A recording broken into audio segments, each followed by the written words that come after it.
saya Anissa Qurrata Ayun, NIM 19213139 dari Prodi Hukum Pidana Islam 3A. Di sini saya akan mempresentasikan materi saya yang berjudul hadanah atau pemeliharaan anak. Yang pertama, saya akan menjelaskan mengenai pengertian hadanah. Hadanah sendiri berasal dari bahasa Arab yang mempunyai arti antara lain hal memelihara, mendidik, mengatur, mengurus segala kepentingan atau urusan anak-anak yang belum mumayyiz atau belum dapat membedakan baik dan buruknya sesuatu atau tindakan bagi dirinya. Hadanah menurut bahasa berarti meletakkan sesuatu di terdekat tulang rusuk atau di pangkuan, karena ibu waktu menyusukan anaknya meletakkan anak itu di pangkuannya. Seakan-akan ibu di saat itu melindungi dan memelihara anaknya, sehingga hadanah dijadikan istilah yang maksudnya pendidikan dan pemeliharaan anak sejak dari lahir sampai sanggup berdiri sendiri, mengurus dirinya sendiri yang dilakukan oleh kerabat anak itu.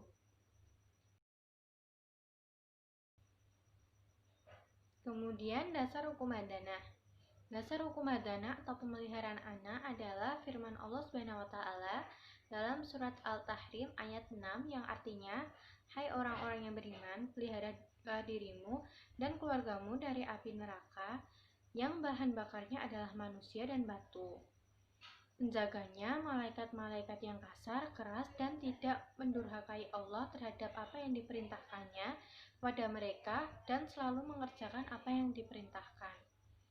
Pada ayat ini, orang tua diperintahkan Allah Subhanahu wa taala untuk memelihara keluarganya dari api neraka dengan berusaha agar seluruh anggota keluarganya itu melaksanakan perintah-perintah dan larangan-larangan Allah, termasuk anggota keluarga dalam ayat ini adalah anak.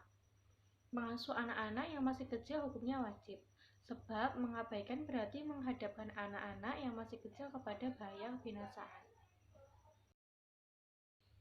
Kemudian dasar urutan orang-orang yang berhak melakukan hadanah.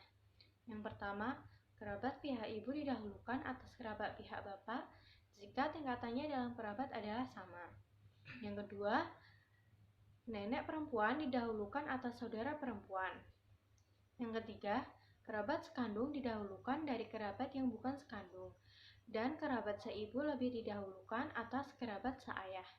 Yang keempat, kerabat sekandung didahulukan dari kerabat yang bukan sekandung, dan kerabat seibu lebih didahulukan atas kerabat seayah.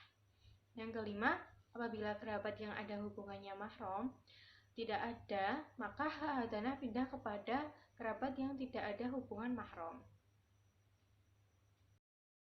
Dan syarat anak yang diasuh. Yang pertama, ia masih berada dalam usia kanak-kanak dan belum dapat berdiri sendiri dan mengurus hidupnya sendiri. Yang kedua, ia berada dalam keadaan tidak sempurna akalnya dan oleh karena itu tidak dapat berbuat sendiri meskipun telah dewasa. Kemudian syarat-syarat hadanah atau hadin. Yang pertama, tidak terikat dengan satu pekerjaan yang menyebabkan ia tidak melakukan hadanah dengan baik. Yang kedua, hendaklah ia orang yang mukallaf. Yang ketiga, hendaklah mempunyai kemampuan untuk melakukan hadanah. Yang keempat, hendaklah dapat menjamin pemeliharaan dan pendidikan anak. Yang kelima, hadanah hendaklah orang yang tidak membenci si anak. Yang keenam, hendaklah hadanah tidak bersuamikan laki-laki yang tidak ada hubungan mahram dengan si anak. Kemudian mengenai siapakah yang berhak hadanah. Sebagian pengikut mazhab Hanafi berpendapat bahwa hadanah itu merupakan hak anak. Sedangkan menurut Syafi'i Ahmad dan sebagian pengikut mazhab Maliki berpendapat bahwa yang berhak terhadap hadanah itu adalah hadin. Jika memperhatikan maksud ayat-ayat Al-Quran dan hadis, maka dapat dipahami bahwa hadanah itu di samping hak hadin, hadanah juga merupakan hak madun atau anak. Masa hadanah. Menurut mazhab Hanafi, hadanah anak laki-laki berakhir pada saat anak itu tidak lagi memerlukan penjagaan dan telah dapat mengurus keperluannya sehari-hari. Sedangkan masa hadanah wanita berakhir apabila ia telah balik atau telah datang masa haid pertamanya. Pengikut mazhab Hanafi generasi akhir ada yang menetapkan bahwa masa hadanah itu berakhir umur 19 tahun bagi laki-laki dan umur 11 tahun bagi wanita.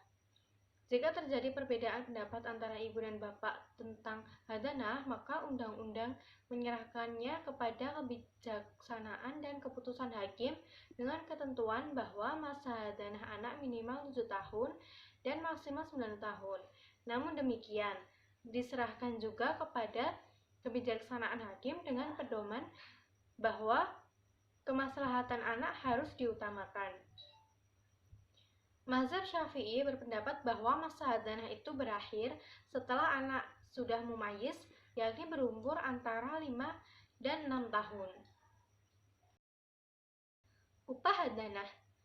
Ibu tidak berhak atas upah hadanah dan menyusui selama ia masih menjadi istri dari ayah anak kecil itu, atau selama masih dalam iddah, karena dalam keadaan tersebut ia masih mempunyai nafkah sebagai istri atau nafkah masa iddah. Perempuan selain ibunya si anak boleh menerima upah hadanah sejak ia menangani hadanahnya, seperti halnya perempuan penyusu yang bekerja menyusui anak kecil dengan bayaran atau upah. Seorang ayah wajib membayar upah penyusuan dan hadanah. Ia juga wajib membayar ongkos sewa rumah atau perlengkapannya jika sekiranya si ibu tidak memiliki rumah sendiri sebagai tempat pengasuh anak kecilnya. Kemudian faktor-faktor yang menyebabkan gugurnya hadanah.